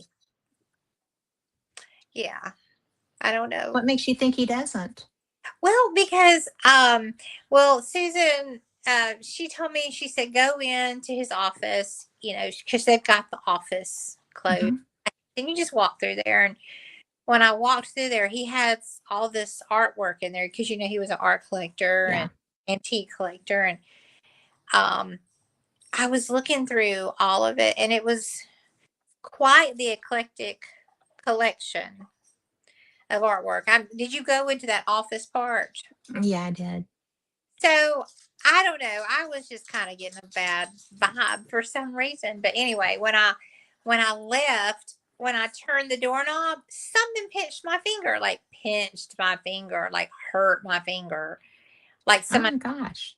pinched it. And I said, "Mr. Coles, is that you?" I said, "Please don't pinch my finger." I said, "I love your house." And I respect your artwork. I am not trying to cause trouble. So, I think he almost like pinched, like scolded me or something. You know how somebody will, pinch somebody? Yeah, I don't know. So that was weird too. that is weird. But I think I'll You start know, this I for sure. think I would like to do an Estes session there. I didn't even think about trying that. Of Now, course, we just had it for the day. were you guys So, by yourself? There goes my light. I'm sorry. The light keeps oh, going. you're fine. I don't know what's, it's a short in the thing. But it was my investigation buddy Lori Dorsey and Mark Fultz, and we just went for the day. And they were in there working, and we were just in there investigating and wandering through, and it was it was good, but it I was love, interesting. I love that house. And, we like every time he would knock, we would ask him to knock, and he would knock, and then the wood would. But the night though we spent the night, we didn't actually investigate the whole night. I was exhausted. That uh, happens. I had actually been kind of sick. I forgot what was wrong, but something had happened, and I had been sick, and we slept on that bed Hmm. downstairs on top of the covers. She said, "Well, you can just sleep." I don't think I moved, but we didn't have anything happen to us at all. And I was actually hoping something would happen. You know, Right. um, Susan. That's it, and it's Susan Swift. Hmm. Okay, so I was trying to remember, and I was hoping Susan would, appear in the bedroom there or something. Something would happen, but nothing happened. Nothing. Well, you were That probably so tired you wouldn't have known if it did, girl. I was so tired. Yeah. Yes, I was. And there goes my light. I see it. I was so tired. I didn't even eat brunch at the Tin Top. I just came on home. Oh, that's tired. That's tired. That is too tired. That's really tired. But But I think I've what been, day was it that you were going home? what day? Sunday. Oh, oh, that's their big blowout. Yeah, yeah, the brunch. Like it's New Orleans. Yeah, So good. yeah. So I Hey, usually try to go and grab the lunch specials during the week. I don't go too often on Sunday because everybody leaves church and goes there on Sunday. now, yeah, but it was so good anyway. Yeah, it is good food. And I saw people So Bloody Marys and stuff, and but I didn't have one of those. But they looked good. they are good. Just gonna tell you, they are good. Are good. Now Well, I have a question. I see you have a little alien behind you. I do. So, what's your thoughts on aliens Oh, that are? uh, they are for real. I mean, I do. I do another show called Fate Magazine Radio, on Hmm. Sunday nights. And Fate magazine has been in publication since 1948. And the very first cover story in Fate magazine was the Kenneth Arnold story, the man that first saw craft, and they became saucers because he said, well, there were seven of them that looked like saucers. They were, you know, they just went right by me. So that's why we call them flying saucers. And so I have always, when I was in going into seventh grade, we had, I saw something in the sky, and my dad and was National Guard, airborne.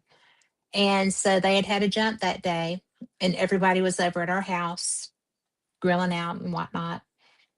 And I saw something in the sky that wasn't moving. And they were like, well, and you couldn't hear it. If it was a helicopter or something, I mean, I've watched them jump out of them all day. I knew what they were. So, yeah, that was my first time to see something. And when I said, what is that? And they all turned around and looked at it. And then they looked at each other. And then they looked at me. And my dad said, that's a helicopter. I was like, no, it's not. But it I wasn't. want, it wasn't. And so that night there were lights in our backyard behind us. And I just pulled the covers over my head because I didn't know what that was. And I knew that that wasn't good. And, my parents weren't coming. My sister was sound asleep. She never moved. And so I just, my reaction was to cover my head. I Yeah. mean, to hide from whatever that was, which was a weird reaction, really, because lights. So, fast forward to now, and I go to UFO conferences. In fact, in April, I'm going to be going to Eureka Springs, Arkansas for their UFO conference. The Ozark Mountain Publishing Company does that.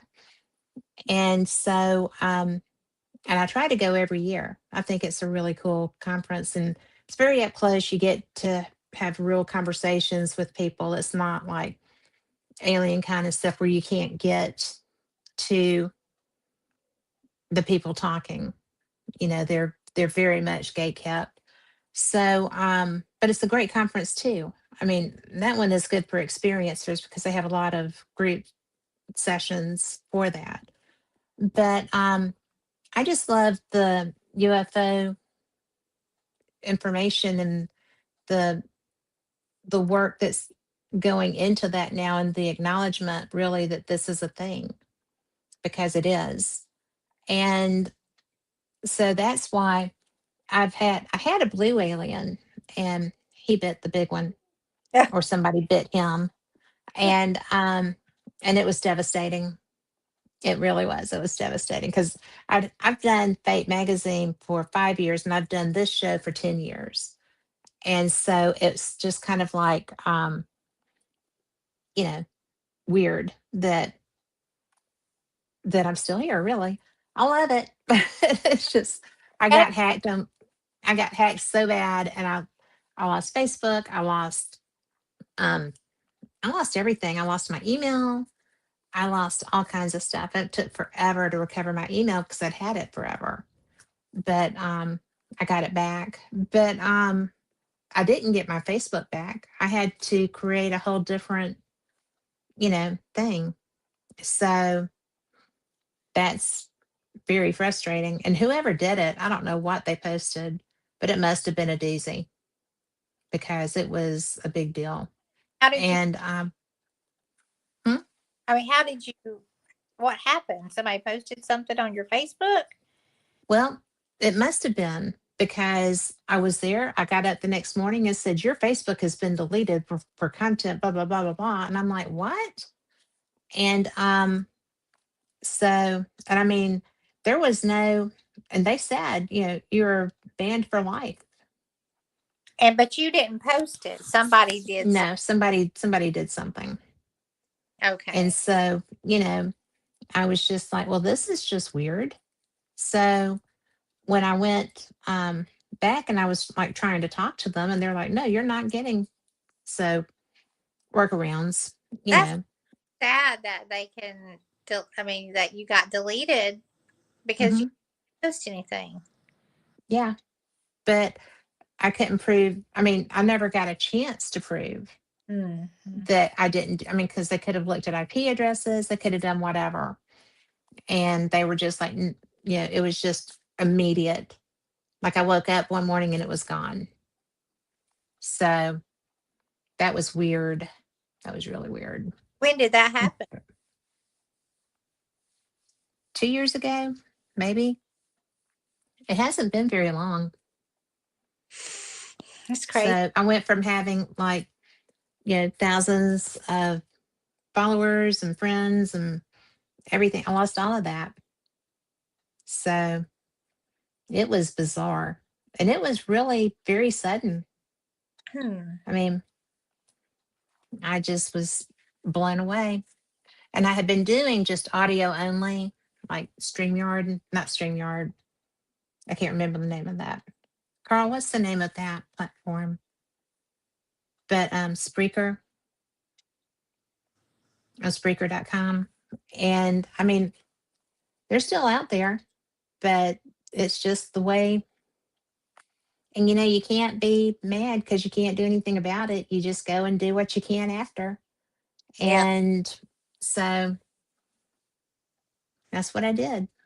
Hmm. And what I really hated was, the friendships that I had built up over the years. And, you know, it's taken a while for them to understand that, they thought I died. A lot of people thought I died. And I'm like, no, I'm still kicking so far. So, yeah, but when I came I, back on, I, it was like, hi, this is me. Hi, oh, this is me.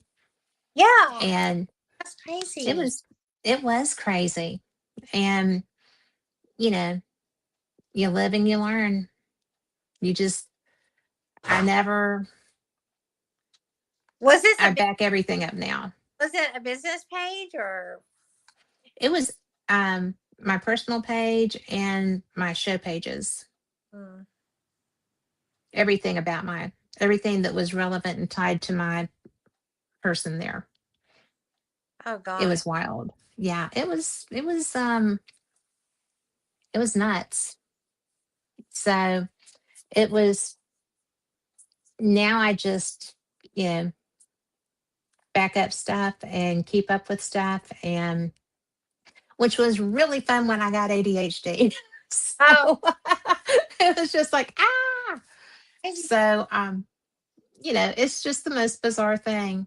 But it was a learning curve.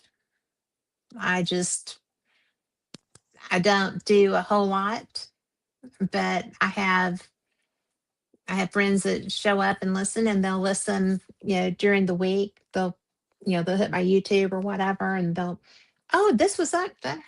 So you may get questions later, but it's just really bizarre and fun, and never going to hopefully go through that again. Right. Well, No, you I can say that's not paranormal, but it looks that's paranormal as all get out. some kind of short then. Yeah, I understand that, but it's really fun. Well, going back to the aliens. What else do you want to know? Well, when I think people, certain people. I'm just open to it. If it's gonna happen, it's gonna happen, right? And Right? I've had so many experiences that people really would think I'm crazy, you know. Um, Not anymore, really. but like when I was 16 or 17. I can't remember. Maybe 16, 17, 18. I was in I was in high school, and I took ballet, and I was on the way. I can't remember if it was junior year, senior year, but I was on my way to ballet practice. And and we have to go through this long, winding, excuse me, country road, to get to the city, Gardendale, back then. Okay, that's where my dad grew up. Okay, so I was on Fieldstown Road, and this was before Hmm. they developed all these houses everywhere. Right.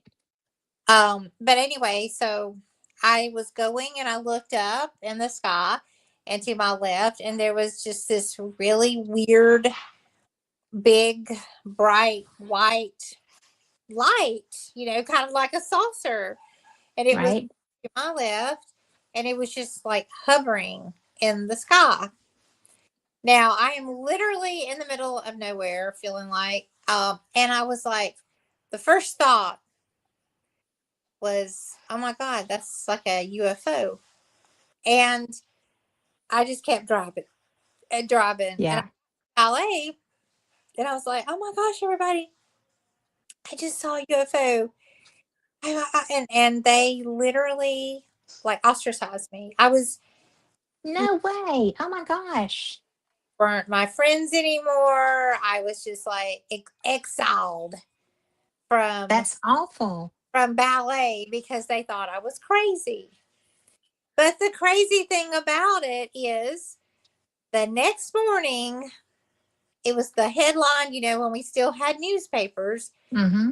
headline on the Birmingham News that these strange, like UFO lights had been seen in Fife, Alabama.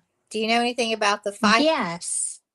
So, Yes, I do. and Was that same period? it was the same night. So Get out. the light that I saw in Gardendale, this it looked exactly like it was in Fife, Alabama. I mean, it was on. Apparently, lots of people saw that. Lots of people saw. They actually have a day celebrating it in Fife now every year. And I guess that was 1988 or 89 or something. Hmm. And yeah, it was like in the paper, and it was on, like, I remember, like, Channel 6 or whatever we were. Yeah. They Tom York. they did a, you know last night there were, lights shining in the light. People have seen UFOs, like, but see, everybody just thought I was crazy. Did Um, they ever come around after they found out that that was, so I a real thing? graduated and just got out of there. Graduated high school. I Yes. So don't look back, right? But but any That's fascinating. but that's my only UFO experience, and I can't say for sure that was UFO, but it looked exactly like the pictures that were on the front page of the Birmingham News the next morning, Yeah. and the Fox or Channel 6 or whatever it was. And so yeah, so it's like, That's crazy. You're the only person I've talked to that actually saw that. well, I think we're just so open, these things happen to us. Hmm. It's just, I don't know, we're like on a different, I just feel like I work on a different, like, frequency or something, Yeah. and things Yeah. will present. Now I don't want to see one, like, up close. Anything like that. Yeah. Case. Well, they're trippy. I mean, people that go through that really don't have great after experiences. It's getting better, but I mean, I've talked to people who have had implants, and the implant pattern, I didn't know it. Um, I knew what a friend of mine had said they had, and then I was in an experiencer group, and that same pattern was shared in a presentation that it had been embedded in somebody else. It was like three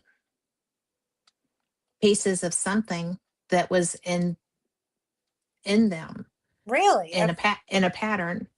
And so that's when I realized that this is pretty real. I mean, because these people were not even in the same parts of the country. They were, I don't know who the other person was, but the presenter, the mediator of this experiencer group, was talking about how this pattern was not unusual, that this was not the only person that had had it, that it was um, something that showed up frequently after encounters. Yeah, And that's What does it That look tripped me like? out. Three lines on your skin, or No, this was just like little pieces of metal of some type that were embedded in their, well, in one case, a leg, did they and actually it was a runner ray? Can they see the metal? in an X-ray. Did they? I mean, I hope they had it taken out. most people don't because I have been told that it moves. Hmm. And a friend of mine that's a producer for a really, really famous show was present in a somebody that had this, but it was like in their face. Oh God. Went to go have it removed, and it ran from the scalpel. Oh my The God. doctor kept trying to get it, and it kept going away, moving. That's horrifying. It is horrifying. Well, That's why I wouldn't, if that were to ever happen to me, I would probably just leave it alone because nobody really knows why they have them, what they are, but they don't seem to cause harm. So I would probably, if that happened to me, I would probably just leave it yeah. and wonder why I was one of the people that got it. That would trip me out a little bit. Well, I don't know. I don't follow the UFO stuff, a lot or anything like that. But I just had that one experience as a high schooler, and Yeah.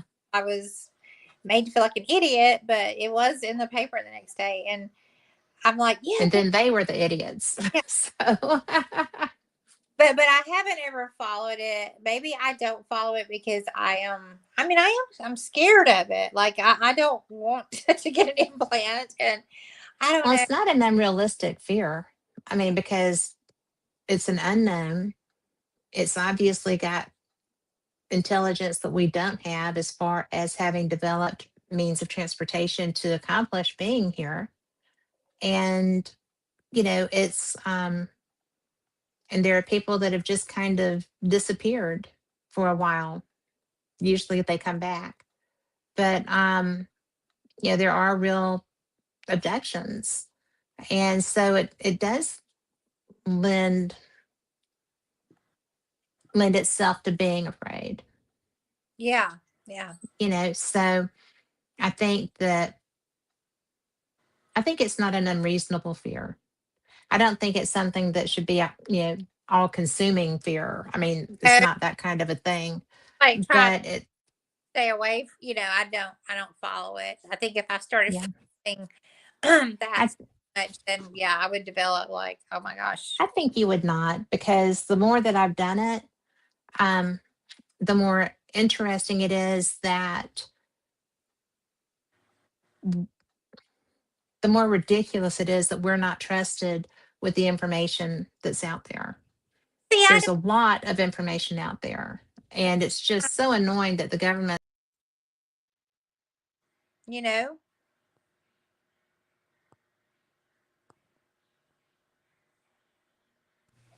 I'm back. I'm sorry. I just disappeared. But that was me. It wasn't the aliens. But but like, why? Well, I mean, why are they just keeping it from us? I mean, they're just afraid everybody's gonna panic, or yes, ridiculous though that they're they are afraid that they're. people are going to panic because what are they going to do if we do? I think that film, remember War of the Worlds, the Orson Mhm. Welles story? I really think that was a trial run and we failed. People jumped out of freaking windows thinking that this was real. And so I think that that's why our government does not release that information because they tried it once and it didn't work. I don't know. It's odd, but there Well, are. Um, yeah, there's just too much, and I mean, and you've got like people, military people, and people talking to Congress and everything else about what they've seen. I just wish they would just let us know. I mean, then All of the people that you saw testifying in Congress are very credible and smart witnesses mm-hmm. who really either have experienced it themselves, um, like the fighter pilots. Yeah, Right? all that. That was as real as it gets. That really was as real as it gets.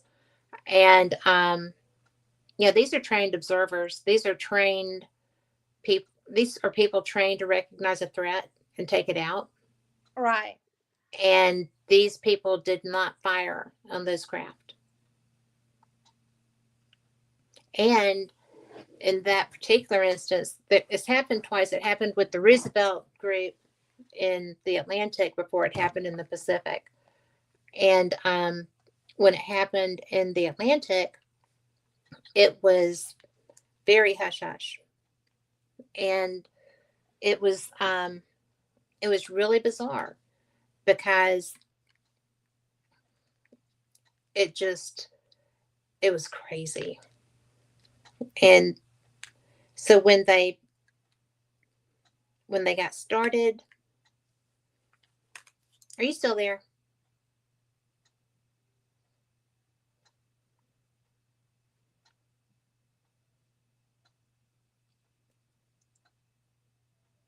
Carl, did we lose her?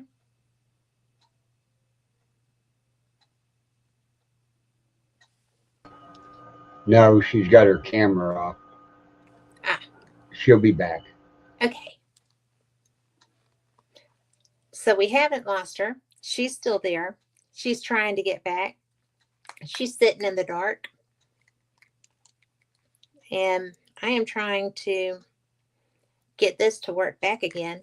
But when I was talking about that, it's so interesting because no one would ever have thought that was a real thing. And now we lost her. okay.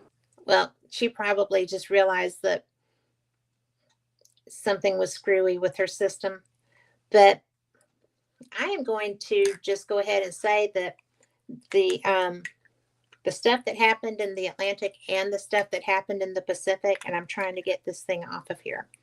But that was something that there were fleets of the craft that we don't know what they were in both instances. And there still are fleets when that stuff goes on. And there's Lesley. Hey. Sitting here and it went out, so. Well, I was just saying that in all of those instances that it was there were fleets of craft both in the Atlantic and the Pacific, and they weren't readily visible, right? I mean, they were like hazy in the Atlantic. They could not ascertain what was there. They didn't have the radar developed yet that they used in the Pacific with the Nimitz group. But it was just really a thing.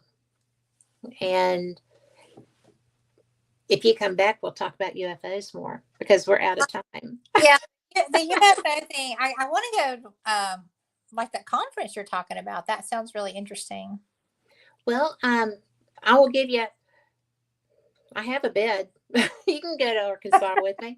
I have a spare bed in my room, but because usually my friend Lori goes with me, but she's bought that condo in Gulf Shores and she's fixing it up and she's not traveling right now. Okay. But it's I'll hook you up with the different ones, and we can. This one really is the best one just to meet people and to learn stuff. Because the others are really, really big and a lot of information all at one time, and they can be overwhelming to start with because you don't know where to go. But like the one in California that I love, the Contact in the Desert. But Alien Con is the Ancient Aliens guys. But Contact in the Desert is everybody. But I got to have a session with the Crystal Skull there the last time I was out there. Oh, wow. And that was cool. that was very cool. And the man just gifted it to me. The man that owns the Oh, wow. crystal. That's good. That's crazy. It was cool. I mean, it was not something that was on my, you know, checklist for that. Wasn't on my card, It is. but it was still cool. Oh, But I have to tell you how impressed I am with you, because I know that you had the day from Hades that's crazy. and you're still here. So thank you for that. I'm here. Hey, when I commit to something, I commit to something. I've just been, Well, I've just been ragged today. I just haven't stopped. And yeah. my son did just show up, came upstairs and goes, "Mom, I'm hungry." Well, go feed him. I can't tell you how much I enjoyed this, and I will come and play with you. I would love to come to one Um, of your events. you need to. We're doing that Atrox. We're doing Atrox Factory again, March 13th. Well, I used to work there, volunteer, and I I would love to go and do like a real investigation. I did do an investigation, but it was kind of subterfuge. But yeah, I would love to come and do it. We did it last the 13th, February 13th, and we got a disembodied piano, and the dead bell went off at the same time in unison. But that place is haunted. We've got recorded disembodied voices. They're like men talking. They're like, "Hey," it's crazy. We've tried to debunk it. We've looked everywhere. There's nothing that could be causing those Well, voices come through like that. I used to get to monster some, as well as doing my, volunteering for the cheerleaders thing. But being a monster there is so much fun. And except for the fact that as everybody came through, kid wise, I was gross. I had hair flopped over with blood and blah, blah, blah, Uh, without fail. Oh, look, it's Miss Hobson. oh, they would recognize I you. was like, shut up. So, yeah, but there has been so many. I mean, the UAB football team came through head to ass all the way through, because Ah, they were just, and they came over the thing because I was a clown that night, and they said, get the girls up because the UAB football team is coming through and they are a freight train. They never slowed down the whole time. never. So that was fun. But you know, there's a lot of fear that has happened there. And fear is energy. And Mm, so whatever else is there would have been fed by that and grown over time. I really believe that's how that works. So It's a lot there. yeah. And what day was it that you're going to be there? We'll be there. It's a public investigation. It is and Atrox is selling the tickets. It's March 13th, Friday the 13th. Well, I will come to that. I don't think I have anywhere else I'm going to be. So I will get with you on where to get a ticket and all that other good stuff. Okay. So I Sounds, think that would be great. sounds good. Do you bring your own equipment? Oh, you can bring your own. Yeah, sure. Okay. I mean, we provide, tons of equipment, but bring your own if you have it.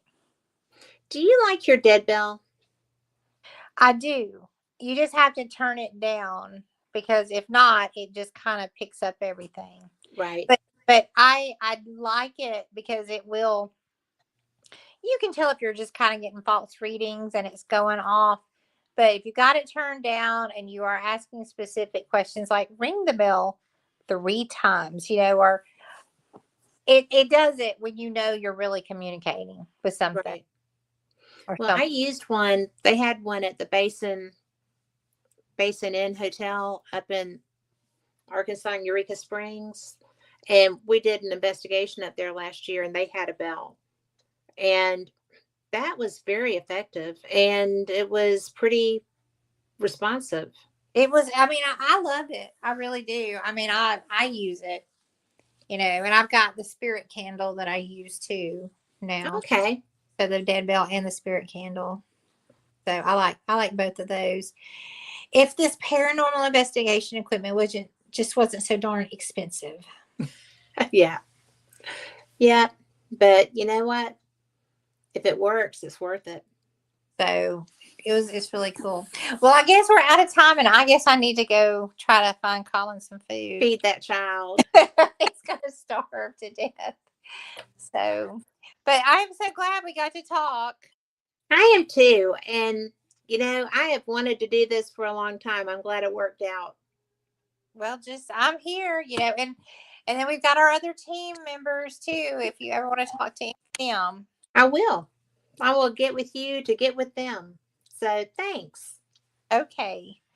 All Well, right. you send me the link to this so I can post it on Facebook and We'll do so that. And just thanks again. you're welcome. I mean, I loved it. Me Always too. willing to talk. Well, next time we will do it on a slower day for you. Well, I'm glad I made it here. I I am too. So, I'm like running around, but I made it. yeah. So, Well, be okay. safe. You and too. take care. I will see you soon. Bye bye. Yes. Bye. And for everyone listening, thank you so much. We will talk to you next time. Same cat time, same cat channel. Good night.